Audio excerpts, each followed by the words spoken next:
is Jennifer Mensah, and I've dealt with bipolar 1 since May of 2000. I have some notes on what I'm talking about, or I'd be all over the place because of my illness. I deal with problems with my memory, and I have problems with sometimes I have problems with words, sometimes bringing up certain words, and so I have to it's a struggle for me. So I wrote all the things in chronological order so that I would remember. I'm sorry if I'm stuck to my notes, but I'm gonna try not to be. But here we go. I was diagnosed with bipolar after marrying an addict in the 2000s.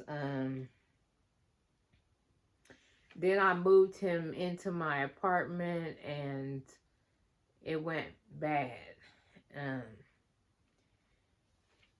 He was a functioning addict, so that made things a little bit better because he could still work and bring home a paycheck. But with that, sometimes he would say his paycheck didn't make it home, and then he was at the check cashing place, and so there was always a problem. And so I went manic, and I was having suicidal thoughts. So then I checked myself into the hospital, and that's where I was diagnosed with being a bipolar 1. After that, I was put on different types of medicine.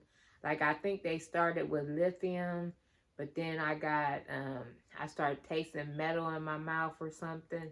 So they took me off that, and then they just kept trying different medicines. And I think it took me a couple years before they found the right one, because I kept having all these symptoms, and I gained like 100 pounds before, they found the right medicine. And then it was a lot of problems. And then at first I joined the support group called the Bipolar Bears, because I'm in Columbus, Ohio. So I went through the National Alliance of Mental Illness, and they had support groups. So I joined the support group, and it's where I got the strength and courage to fight for my recovery. So I got to the point where I was put on medication that didn't make me gain weight. I started, because at first I was in denial, like, oh, I don't have this, blah, blah, blah. So I would, do things with my medication. I would get rid of it. So then when I decided that I was going to have children, I, was going to go off my medicine to have kids and then take it after I had them. Then I decided that if I wanted to be with my children and not have my children in Franklin County Children's Services, then I decided that I was going to take my medicine forever. And so once I made that decision, then I've taken my medicine forever and always. I've never stopped taking my medicine. Only when I was pregnant, I stopped taking my medicine. And that was under the direction of a doctor. Because I didn't want, and then I did have, those years that I wasn't taking my medicine, I spent a lot of time in the bed because of depression, and bipolar stole a lot of time from me.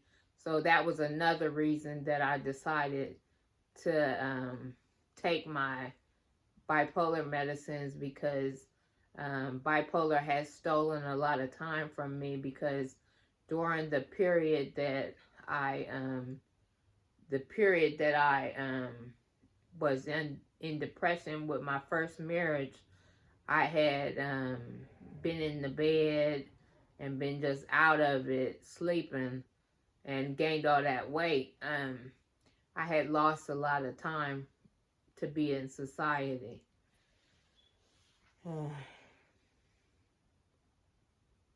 And so also I was doing a lot of overspending, and I had got myself into some legal trouble, like by passing bad checks and stuff like that.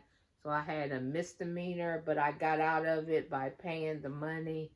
And so I had got myself into some trouble. And so now I've gotten to a point where I no longer write checks or anything like that, but I still was able to keep my checking account. So I'm still able to have an account because I never did anything bad at the bank. But now I have several accounts to try and help me save. And I also am able to budget my money to pay my bills on time.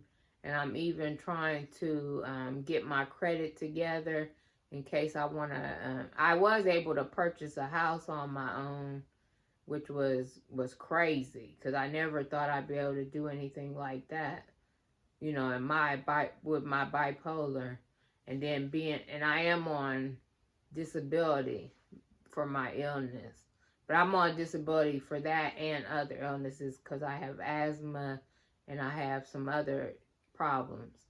But I never thought that I would purchase a house and all that stuff, with, you know, because of the way I was overspending.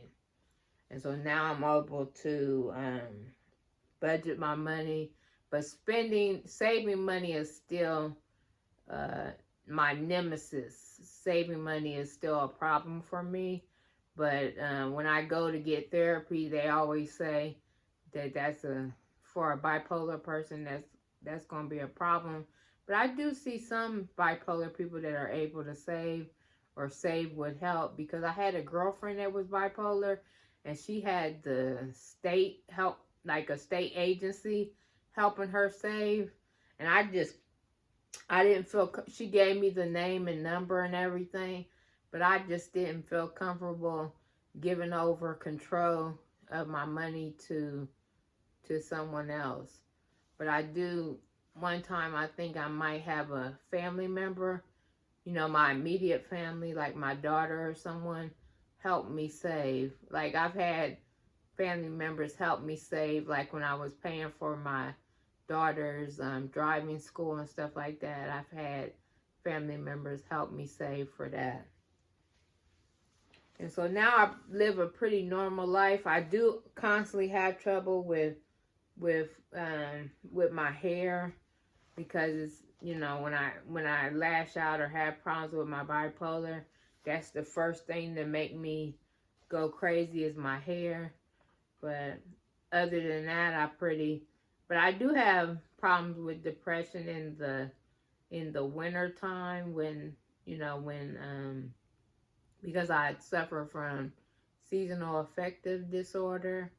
But my bipolar, I have a doctor that's like a private doctor, so I can call him and he adjusts my medicine, but he's getting older, so I worry about finding a doctor, because in Ohio it's hard to find a psychiatrist. But comment, rate, and subscribe.